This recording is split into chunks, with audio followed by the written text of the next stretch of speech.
नमस्कार. श्री स्वामी समर्थ सर्वांना. तर आजचा दिवस तुम्हा सर्वांना खूप आनंदाचा जावो ही स्वामीचरणी मी प्रार्थना करते व माझ्या व्हिडिओला सुरुवात करते. तर आजच्या माझ्या ब्लॉगमध्ये तुम्हा सर्वांचं खूप खूप स्वागत आहे. तर हे बघा, रोजच्याप्रमाणे आजची पण माझी पूजा वगैरे करून झाली.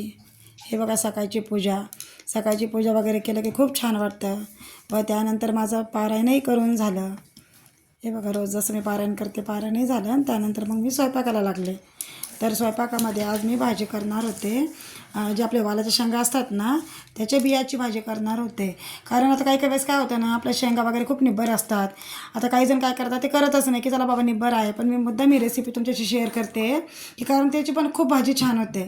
आता हे बघा, हे जे वालाचं बी आहे, माझ्याकडे काही शेंगा होत्या त्यात मी बी काढून घेतलं आहे व त्यासाठी लागणारं साहित्य बघा तुम्ही: कांदा, टोमॅटो, तीळ, त्यानंतर परत लसूण, अद्रक, कोथिंबीर, जिरे हे सगळं मी घेतलं आहे. आणि आपले बाकीचे मसाले.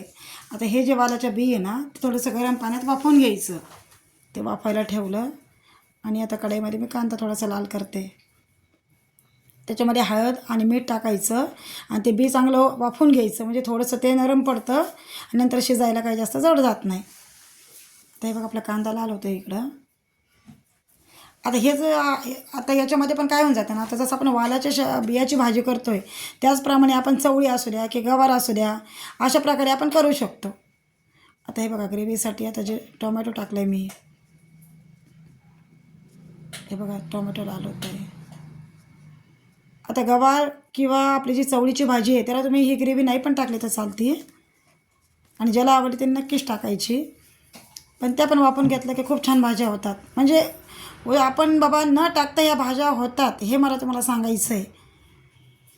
आपण कवळे असले की नक्कीच भाजी करतो, निब्बर वाटलं की आपण काय म्हणतो, बाबा निब्बर आहे नको हे. याची पण खूप सुंदर रेसिपी होते. हे बघा, कांदा टोमॅटो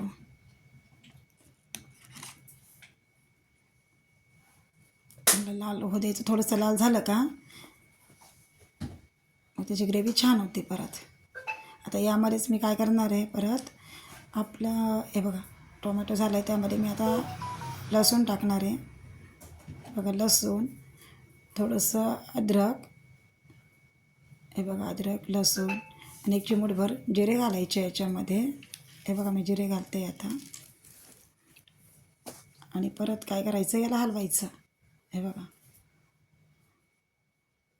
हे पण थोडंसं लसूण आणि अद्रक थोडंसं लाल झालं पाहिजे. थोडंसं भाजून निघलं का मग त्याचा म्हणजे जो कच्चेपणा असतो ना तो निघून जातो. हे बघा, सगळं सोबत घ्यायचं. हे बघा, चांगलं लाल होतं आहे आपलं.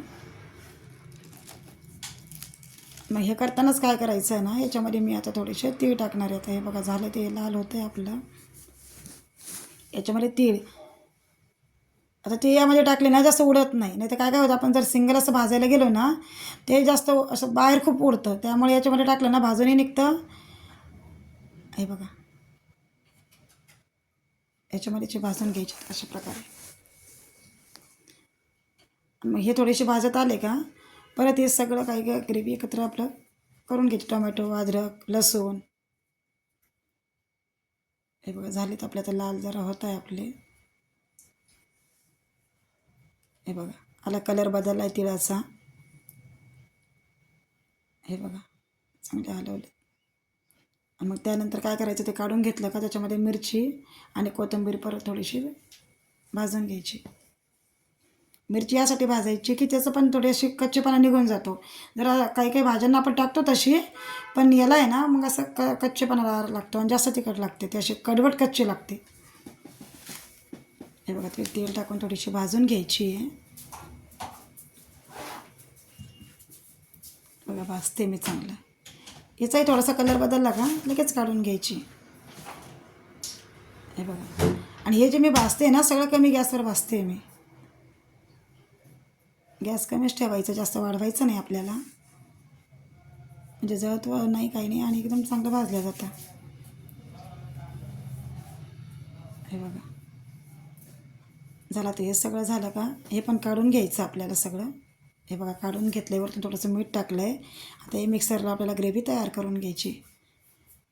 हे बघा, सगळं मिक्सरला लावते मी.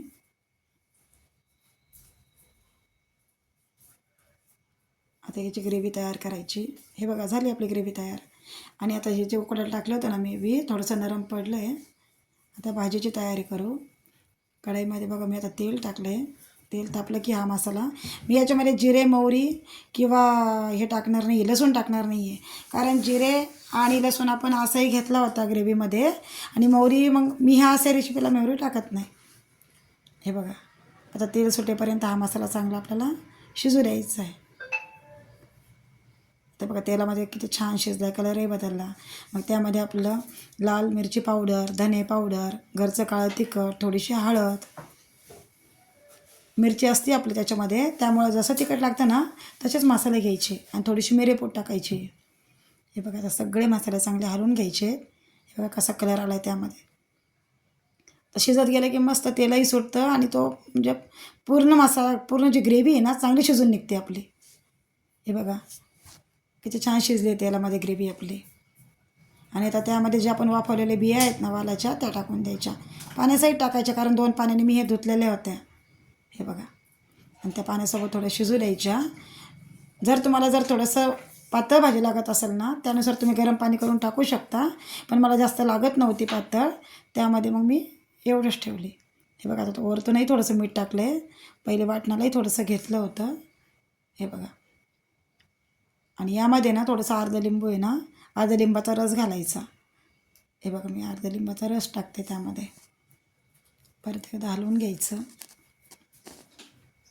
हे बघा किती छान कलर आला आहे भाजीला आपल्या.